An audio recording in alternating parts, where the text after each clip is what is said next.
আমি এখন মাননীয় সদস্য সৈয়দা জাকিয়া নূর কিশোরগঞ্জ 1-কে তার বক্তব্য রাখার আহ্বান জানাচ্ছি। আপনার সময় 8 মিনিট। বিসমিল্লাহির রহমানির রহিম। মাননীয় স্পিকার, আপনাকে ধন্যবাদ।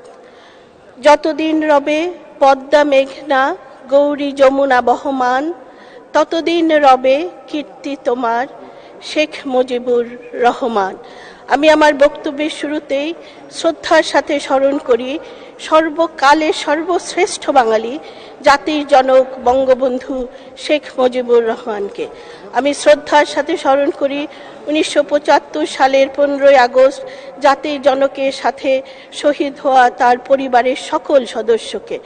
আমি শ্রদ্ধার সাথে স্মরণ করি জাতীয় 4 নেতা, আমার পিতা সৈয়দ নজরুল ইসলাম, শহীদ তাজউদ্দিন আহমেদ, মনসুর আলী এবং কামরুজ্জামান সাহেবকে, যারা বঙ্গবন্ধুর অত্যন্ত কাছের মানুষ ছিলেন এবং বঙ্গবন্ধুর নির্দেশে তার অবর্তমানে বাংলাদেশের স্বাধীনতা যুদ্ধের নেতৃত্ব দিয়েছিলেন এবং তারাই তাদের নেতার সাথে বেইমানি করেন নাই বিধায় পৃথিবীর সবচেয়ে নিরাপত্তম স্থান কেন্দ্রীয় কারাগারে তাদের নির্মমভাবে হত্যা করা হয়েছে। মাননীয় স্পিকার, গিনেস বুক অফ রেকর্ডে আছে পৃথিবীর যে 5টি নির্মমতম গণহত্যা সংঘটিত হয়েছিল তার একটি হয়েছিল বাংলাদেশে 71 সালে। আমি শ্রদ্ধার সাথে স্মরণ করি 30 লক্ষ শহীদ, 2 লক্ষ মা বোন, যাদের আত্মত্যাগের বিনিময়ে আমরা স্বাধীনতা পেয়েছি। আমি শ্রদ্ধা জানাই আমার বড় ভাই সৈয়দ আশরাফুল ইসলাম, যিনি বাংলাদেশের আওয়ামী লীগের দুইবারের সফল সাধারণ সম্পাদক ছিলেন। মাননীয় স্পিকার, আজ 22শে জুন রাত পোহালেই বাংলাদেশ আওয়ামী লীগের 75তম প্রতিষ্ঠা বার্ষিকী। বাংলাদেশ আওয়ামী লীগের ইতিহাসেই বাংলার ইতিহাস। 1952, 1966, 1969-এর গণ আন্দোলন সহ 71-এর স্বাধীনতা আন্দোলনেও এই দল নেতৃত্ব দিয়েছে। এই দল জাতির পিতার দল, হোসেন শহীদ সোহরাওয়ার্দীর দল, বাংলাদেশের আপামর জনগণের দল। আর গত 43 বছর যাবৎ এই দলের নেতৃত্ব দিয়েছেন আমাদের জননেত্রী শেখ হাসিনা, বঙ্গবন্ধু কন্যা। দেশ এগিয়ে চলেছে দুর্বার গতিতে এবং বিশ্ব মানচিত্রে স্থান করে নিয়েছে। অসংখ্য নেতাকর্মী বাংলাদেশ আওয়ামী লীগের আদর্শের জন্য জীবন দিয়েছেন। আজকে আমি তাদের সকলের আত্মত্যাগের কথা শ্রদ্ধার সাথে স্মরণ করছি। ওয়ালটন ফ্রিজ কিনে অনেকের মতো আপনিও হয়ে যেতে পারেন মিলেনিয়াল, সেরা পণ্যের সেরা অফার। মাননীয় স্পিকার, এই মহান সংসদে টেকসই উন্নয়নের পরিক্রমায় স্মার্ট বাংলাদেশের স্বপ্নযাত্রা শীর্ষক 2024-25 অর্থ বছরের জন্য 7,97,000 কোটি টাকার বাজেট পেশ করা হয়েছে, যা গত অর্থ বছরের তুলনায় 4.7% বেশি। ইউক্রেন রাশিয়া যুদ্ধ, ইসরায়েল প্যালেস্টাইন সংঘাত, ডলার সংকটের এই ক্রান্তিকালে এমন একটি বিশাল বাজেট প্রণয়ন দুরূহ কাজ। আমি মাননীয় প্রধানমন্ত্রী বঙ্গবন্ধু কন্যা শেখ হাসিনা এবং মাননীয় অর্থমন্ত্রীকে বিশেষভাবে ধন্যবাদ জ্ঞাপন করছি। মাননীয় স্পিকার, একজন চিকিৎসক হিসাবে স্বাস্থ্য খাত নিয়ে আমি কিছু কথা বলতে চাই। এবারের বাজেটে স্বাস্থ্য খাতে মোট বাজেটের বরাদ্দ 5.2%। যদিও আন্তর্জাতিক মানদণ্ডে এটি তুলনামূলকভাবে অপ্রতুল, তবু আশার কথা যে এই খাতে বরাদ্দ গত অর্থ বছরের চেয়ে 8.8% বাড়ানো হয়েছে, যা কিনা সার্বিক বাজেট বৃদ্ধির চাইতে অনেক বেশি। এই কথা সর্বজন বিদিত যে যারা সমাজের অবহেলিত দরিদ্র জনগোষ্ঠী, তারাই প্রধানত সরকারি স্বাস্থ্যকেন্দ্রের উপর সবচাইতে বেশি নির্ভরশীল। বাংলাদেশ আওয়ামী লীগ জনগণের জন্য কাজ করে। স্বাস্থ্যসেবার ক্ষেত্রে আমরা এর প্রতিফলন দেখতে পাই।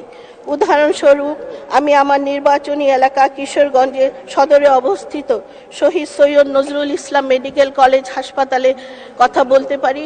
সেখানে মাত্র 400 টাকায় রোগীগণ ডায়ালাইসিস সেবা পেয়ে যাচ্ছেন, যা মনে হয় না পৃথিবীর আর কোনো উন্নয়নশীল দেশে সম্ভব হয়। মাননীয় স্পিকার, স্বাস্থ্য খাতের উন্নয়নের ধারাবাহিকতা রক্ষায় আমাদের সরকার অনেক পদক্ষেপ নিয়েছেন। এর মধ্যে 10,500 চিকিৎসক, 15,000 নার্স, 1,000 মিডওয়াইফ, 650 জন মেডিকেল টেকনোলজিস্ট নিয়োগ দেওয়া হয়েছে। সারা দেশে এ পর্যন্ত 14,391টি কমিউনিটি ক্লিনিক নির্মাণ করা হয়েছে। 423টি ইউনিয়ন স্বাস্থ্যকেন্দ্র, পরিবার কল্যাণ কেন্দ্র নির্মাণ, 104টি কেন্দ্র পুনর্নির্মাণ করা হয়েছে। ইউনিয়ন পর্যায়ে 10 শয্যা বিশিষ্ট 159টি মা ও শিশু কল্যাণ কেন্দ্র প্রতিষ্ঠা করা হয়েছে এবং যার জন্য প্রায় 1,500 নতুন পদ সৃষ্টি করা হয়েছে। মাননীয় স্পিকার, বাংলাদেশ সরকার 2030 সালের মধ্যে ইউনিভার্সাল হেলথ কভারেজের লক্ষ্য পূরণে বদ্ধপরিকর।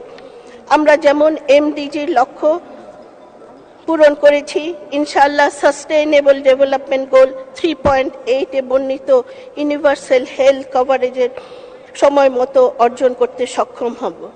রোডম্যাপ ফর বাংলাদেশ অনুযায়ী ইউনিভার্সাল হেলথ কভারেজ বাস্তবায়নে অন্যতম চ্যালেঞ্জ হলো অদক্ষতা ও আমলাতান্ত্রিক জটিলতা। স্বাস্থ্য খাতে বরাদ্দ সীমিত, কিন্তু তারপরও প্রতি বছর অনেক অর্থ অব্যবহৃত থেকে যায়। এর কারণগুলো খুঁজে বের করতে হবে। মাননীয় স্পিকার, বর্তমান প্রতিবন্ধীদের শতভাগ সরকারি ভাতা পেয়ে থাকেন, তবে বয়স্ক, বিধবা এবং স্বামী নিগৃহীতরা অনেকেই ভাতা পাচ্ছেন না। এ ব্যাপারে আমি মাননীয় অর্থমন্ত্রীর দৃষ্টি আকর্ষণ করছি। মাননীয় স্পিকার, আমার এলাকায় অনেক উন্নয়ন হয়েছে জননেত্রী শেখ হাসিনার জন্য। আমার এলাকায় জাতির জনক বঙ্গবন্ধু শেখ মুজিবুর রহমানের নামে একটি পাবলিক বিশ্ববিদ্যালয়ের কাজ চলছে, যদিও কাজটি অত্যন্ত স্লো গতিতে চলছে। শেখ কামাল ইনকিউবেশন সেন্টার হয়েছে, শেখ রাসেল মিনি স্টেডিয়াম হয়েছে এবং 3টি মডেল মসজিদ হয়েছে। এছাড়া অনেক উন্নয়ন হয়েছে। এখন আমাদের এলাকার 2টো দাবি, যেটি আমি বারবারই এই সংসদে বলে থাকি। একটি হলো আমার কিশোরগঞ্জ শহরের ভিতর দিয়ে প্রবাহিত নরসুন্দা নদীর নব্যতা বৃদ্ধিকরণ, এর জন্য একটি মেগা প্রকল্পের দরকার। আর 2, আমাদের কিশোরগঞ্জ সদর পৌরসভাটি অত্যন্ত প্রাচীন একটি শহর এবং অপরিকল্পিত একটি শহর। এই জন্য এখানে যানজট লেগেই থাকে এবং জলাবদ্ধতা হয়। আমি অনুরোধ করব যে একটি মেগা প্রকল্পের মাধ্যমে এই দিকে দৃষ্টি আকর্ষণ করার জন্য। মাননীয় স্পিকার, এবারে জাতীয় নির্বাচনে সঙ্গত কারণে মাননীয় প্রধানমন্ত্রী যে কাউকে মাননীয় সদস্য 2 মিনিট। ধন্যবাদ। প্রধানমন্ত্রী যে কাউকে নির্বাচনে প্রতিদ্বন্দ্বিতা করার সুযোগ দিয়েছেন, তাই আমার নির্বাচন এলাকায়ও স্বতঃস্ফূর্ত নির্বাচন হয়েছে। কিছু কিছু ক্ষেত্রে দুর্বৃত্তায়ন ঘটলেও সাধারণ জনগণ আধিপত্যবাদীদের বিরুদ্ধে অবস্থান নিয়েছে এবং মাননীয় প্রধানমন্ত্রীর নৌকাকেই বিজয়ী করেছে। আমি কিশোরগঞ্জ ও হোসেনপুরের জনগণের আন্তরিক অভিনন্দন জানাই। মাননীয় স্পিকার, 2009 থেকে 2023 সাল পর্যন্ত টানা 3 মেয়াদে বিগত 15 বছর আওয়ামী লীগ সরকার জনকল্যাণমুখী ও সুসংহত কর্মকাণ্ডের ভিতর দিয়ে একটি সমতা ও ন্যায় ভিত্তিক দেশ বিনির্মাণের পথে জাতিকে এগিয়ে নিয়ে যাচ্ছে। মাননীয় প্রধানমন্ত্রী শেখ হাসিনা ঘোষণা করেছেন সরকারি স্মার্ট বাংলাদেশ গড়ার দৃঢ় প্রত্যয়। স্মার্ট বাংলাদেশ হবে সাশ্রয়ী, টেকসই, অন্তর্ভুক্তিমূলক, জ্ঞান ভিত্তিক, বুদ্ধিগত, উদ্ভাবনী ও মুক্তিযুদ্ধের শক্তির পক্ষে। এবারের বাজেটে আমরা এই কথারই প্রতিফলন দেখতে পাই। আমার সোনার বাংলা, আমি তোমায় ভালোবাসি, এই হোক আজকের প্রত্যয়। জয় বাংলা, জয় বঙ্গবন্ধু। আমি মনে হয় তোমারে ভালোবাসি, মনে হয় না, আসলেই ভালোবাসি।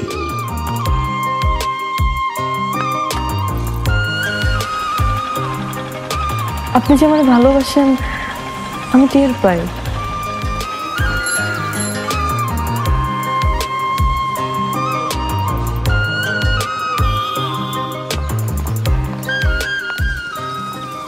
বাম পাশে যে ব্যথাটা হয় ওই ব্যথাটার কাছে প্রশ্ন করে দেখো না ভালোবাসো কিনা।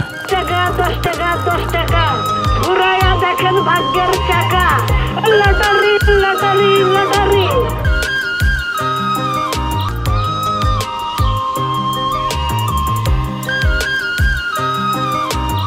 আপনি না চোখের যন্ত্রণা বুঝতে পারেন, বুঝে নেন।